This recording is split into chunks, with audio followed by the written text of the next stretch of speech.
दोस्तों, एक आदमी अपने घर के बाहर अपनी नई गाड़ी को धो रहा था। पड़ोसी आकर बोलते हैं कि भाई साहब ये कार कब ली? तो उन्होंने जवाब दिया कि ये मेरे भाई ने मुझे गिफ्ट करी है, मेरे भाई ने मुझे ये गिफ्ट करी है। वो पड़ोसी बोलता है कि काश मुझे भी ऐसी गाड़ी कोई देता, मुझे भी काश ऐसी गाड़ी कोई देता। तो वो कार साफ करने वाले ने बोले आप ये सोचो कि काश आपका ऐसा कोई भाई होता, काश आपका ऐसा कोई भाई होता। इन दोनों की चर्चा को उनकी मिसेज सुन रही थी। उनकी पत्नी ने सुना और बीच में उनको रोकते हुए कहा कि काश मैं वो भाई मैं होती, काश मैं वो भाई होती। दोस्तों, कितना शानदार और पॉजिटिव नज़रिया है, सोच के देखिए आप। आज सकारात्मक पॉजिटिव नज़रिया के उस 5वें पड़ाव पर चलेंगे। उसका नाम है अच्छे स्वाभिमान का निर्माण करना। अच्छा स्वाभिमान। दोस्तों, स्वाभिमान अपने खुद के बारे में, अपने खुद के बारे में जो नज़रिया है, खुद महसूस करने का जो नज़रिया है अपने आप को, वो स्वाभिमान है। दोस्तों, जब आप खुश होते हो, आपका मन शांत रहता है, प्रसन्न होते हो, तो आप घर, परिवार और समाज में एक अच्छा रिश्ता निभा पाते हो और ऐसा लगता है कि दुनिया में सब कुछ ठीक चल रहा है, दुनिया में सब कुछ ठीक चल रहा है। और दोस्तों, इस पूरी दुनिया में 2 तरीके के लोग हैं। एक वो जो देने वाले हैं और दूसरे वो लोग जो लेते हैं। देने वाले अच्छी तरीके से सो पाते हैं और जो लेने वाले हैं वो बढ़िया तरीके से खा पाते हैं।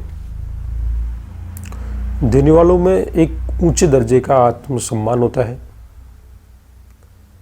और वो हर चीज़ को सकारात्मकता की दृष्टि से देखते हैं। उनमें सेवा भावना होती है। दोस्तों, आप इन दोनों में से किस तरह से किस जगह रखना चाहते हो? देने वालों में है या लेने वालों में? दोस्तों, आप चाहोगे कि मैं देने वाला बनूं। और दोस्तों, ये सारी दुनिया में लेन देन का जो क्रम है वो सारी उम्र चलता रहता है। हमें इस चीज़ को समझना चाहिए। हम ऐसे बन जाए कि हम लेते रहें और दें कुछ भी नहीं, तो दोस्तों ये ठीक नहीं है। ज़िंदगी लेने और देने का क्रम है। जो व्यक्ति लेना जानता है उसको ये बात भी समझ लेनी चाहिए कि हमें उतना देना भी होता है। अगर ऐसी भावना और ऐसा नज़रिया आप में है तो मान के चलिए आप अच्छे स्वाभिमान के धनी हो। और इस स्वाभिमान को कैसे हम अच्छा और बुरा करते हैं, इसके कुछ लक्षण होते हैं, मैं बताता हूँ आपको। सबसे पहले ये हमारे साथियों का प्रेशर और हमारे घर का माहौल तय करता है। जैसे कि मान लीजिए आपका घर का माहौल अच्छा या बुरा हो सकता है।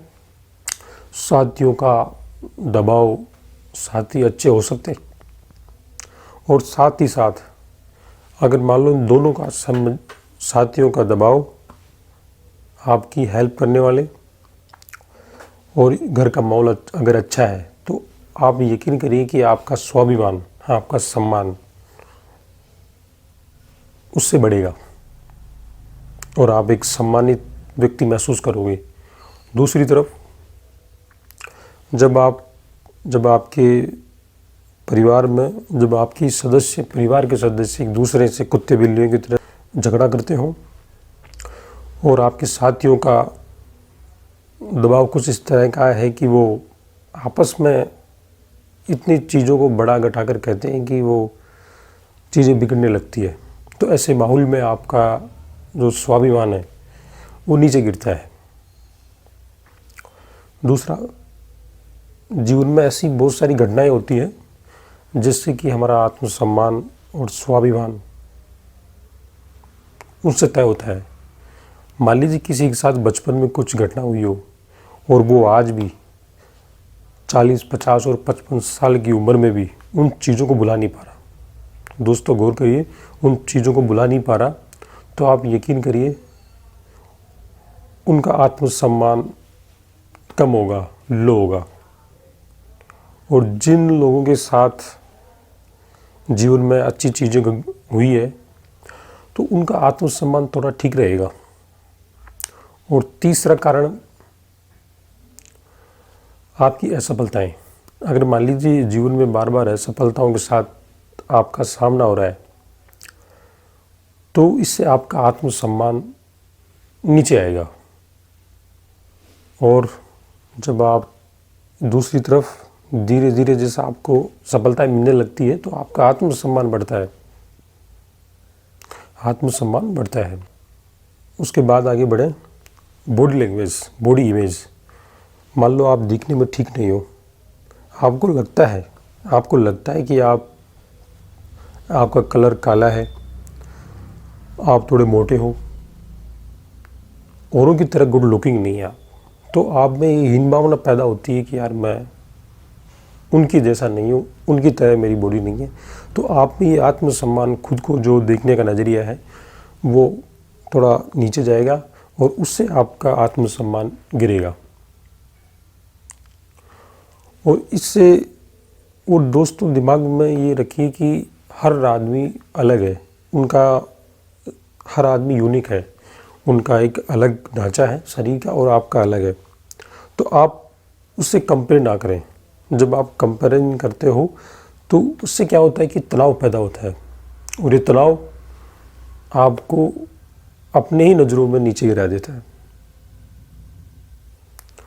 और दोस्तों सबसे महत्वपूर्ण चीज़ ये होती है कि आप अपने आत्मसम्मान को कैसे बढ़ाएं। ज़रूरी है, बहुत ज़रूरी है, ये एक भावनात्मक मजबूती देता है। और ये भावनात्मक मजबूती आपको कई जगह और कई क्षेत्रों में आपको आगे ले जाएगी और यह आपकी कार्य क्षमता को आगे बढ़ाएगी। सबसे पहले हम आत्मसम्मान को आगे बढ़ाने के लिए उस वसूलों से वाकिफ़ होंगे। उसमें पहला ये रहेगा हमारा कि अपनी अचीवमेंट्स को आप लिखें और उनको याद करें। और आप लिख सको तो सबसे बढ़िया अपनी उपलब्धि हो। दोस्तों जब आपने बाइक चलानी सीखी होगी, ये भी एक अचीवमेंट है। जब आपने 8th और 10th और 12th के एग्ज़ाम पास करे होंगे, ये भी एक अचीवमेंट है। जब आप कोई ऐसा मुश्किल काम जो आपको मुश्किल लग रहा हो, आपको ही नहीं वो औरों को मुश्किल लग रहा हो और आपने फटाक से कर दिया, तो दोस्तों ये भी एक अचीवमेंट है। उन सब को याद करिए। थोड़ा मुश्किल ज़रूर होगी पर आप ऐसा करके देखिए दोस्तों, और आप पाएंगे कि आपका आत्मसम्मान आगे बढ़ रहा है और आप खुद की नज़रों में ऊपर उठ रहे हो। ये ज़रूरी, पहली चीज़। दूसरा तरीका, मान लीजिए कोई आपको कहता है कि यार आपको डांस करना नहीं आता। दोस्तों आप उनकी बातों को थोड़ा पॉजिटिव वे में लें और ये सोचें कि यार ये कह तो ठीक रहे, मुझे डांस करना नहीं आता पर कम से कम मुझे यूट्यूब पर वीडियो बनाना तो आता है। उस संदर्भ में देखिए कि अगला आदमी किस तरीके से कह रहा है, किस संदर्भ में बात कर रहा है। आप उसको पॉजिटिवली लें। अगर मान लीजिए वो सामने वाला आपको कुछ कह रहा है तो आप थोड़ा ध्यान से सुन लीजिए। अगर हो सकता है कि उनकी बात ठीक हो, अगर मान को आपको लगता है कि ये ठीक कह रहा है तो आपको तो फ्री में वो सलाह मिली कि नहीं मिली, और आपको लगता है कि वो गलत कह रहा है तो आप जैसा कर रहे हो वैसा करते रहिए। तीसरी चीज़, अपने स्वाभिमान को बढ़ाने के लिए अपने आप पर थोड़ा दया दिखाइए दोस्तों, अपने आप को और औरों पर। अपने आप को थोड़ा सा कंफर्ट महसूस कराइए। आपके क्या शौक़ हैं, क्या करना चाहते हो, जीवन में क्या गोल है, कुछ भी मान लो छोटा सा एक दिमाग में आया कि यार मुझे अच्छे कपड़े पहनने हैं, अच्छे शूज़ लाने हैं, अच्छे टी शर्ट्स लानी है, तो दोस्तों करिए ना आप सारी चीज़ें, इससे कि आपका आत्मसम्मान आपकी नज़रों में बढ़ेगा। और इससे बड़ी चीज़ कोई नहीं है दोस्तों। जब आप अपनी नज़रों में उठते हो तो आप उन सारी चीज़ों से आगे निकल जाते हो जो एक इंसान के लिए ज़रूरी है। आप वो सारी करिए, अपने आप को थोड़ा सा कंफर्ट महसूस कराइए और साथ ही साथ औरों को भी दोस्तों। और सबसे महत्वपूर्ण चीज़, जो भी आपको आता है, जो भी आपके पास है, उसको शेयर करिए दोस्तों, उसको शेयर करिए। मान लीजिए आपके पास किसी को देने के लिए पैसे नहीं है, कम से कम उसको आपके पास देने के लिए सलाह है, तो आप कम से कम उसको सलाह दे दीजिए दोस्तों। एक सलाह मान लो किसी की जीवन बनाती है तो आप करिए, और आपको करना ही चाहिए। किसी की मान लीजिए आप कुछ पढ़ा सकते हो तो पढ़ाइए, किसी की हेल्प कर सकते हो तो करिए, किसी भी तरीके से जैसा भी आपके पास हो, बिना वजह, बिना कुछ चाहे उनसे आप अपने आप को थोड़ा उनके लिए करिए, बिना कुछ प्राप्त किए दोस्तों। ये उम्मीद ही नहीं कि वो मुझे कुछ देगा, आप बस करते रहिए जो आपके पास, उसको शेयर करिए एक मेंटर की तरह। और इससे क्या होगा, आप अपने आप को जान पाएंगे और साथ ही साथ एक अच्छा, इस दुनिया को अच्छा एक जीने के लायक जगह बना पाएंगे दोस्तों। अगर ऐसे भाव के साथ आप आगे बढ़ोगे तो यकीन मानिए जीवन आपका आसान हो जाएगा दोस्तों। बहुत सारे लोग दारू पी के ड्राइविंग करते हैं, और जब उनसे कहा जाता है कि यार ऐसा मत करिए, तो वो कहते हैं कि नहीं, मेरी ज़िंदगी में कुछ भी करूं। दोस्तों ऐसा नहीं है,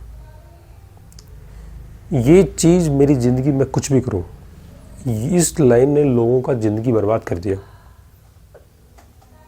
वो ये मानते हैं कि मैं तो एक स्वतंत्र बॉडी हूँ और मैं जो चाहूँ वो करूँ। दोस्तों ये सबसे निहायत ही घटिया सोच है। आप जो करते हो उसका असर सब पे जाता है, और जो सब करते हैं उसका असर आप पे जाता है। दारू पी के ड्राइविंग करने वाले लोगों को मुझे सड़क से दूर रखना ही होगा। क्या गारंटी है कि वो दारू पी के गाड़ी को पेड़ से ठोकेगा या पेड़ से टकराएगा? वो दारू पीने के बाद उसका विवेक ख़त्म हो जाता है और वो कुछ भी कर सकता है। उसकी गाड़ी के आगे मेरे बीवी बच्चे आ सकते हैं, आपकी आ सकते हैं, समाज के कोई और लोग आ सकते हैं, तो क्यों ना मैं उसको रोड से या सड़क से दूर क्यों ना रखूं। और जब आप इस नज़रिए के साथ आगे बढ़ते हो दोस्तों, तो एक सभ्य समाज के लिए और एक खुद के लिए आप एक अच्छा और जीने लायक और इंसानियत के नाते आप ये सारी वो चीज़ें आपको करनी होगी, तो आपको करनी ही चाहिए। और सबसे पहले इसकी शुरुआत होती है अपने आप से दोस्तों। अपने आप के अंदर अपने आप को खोजना होगा और अपने अंदर एक नया दीपक जलाना होगा, और उसके प्रकाश से हम सब प्रकाशमान हो जाएंगे। और ये शुरुआत खुद से है दोस्तों, खुद से है। नमस्कार।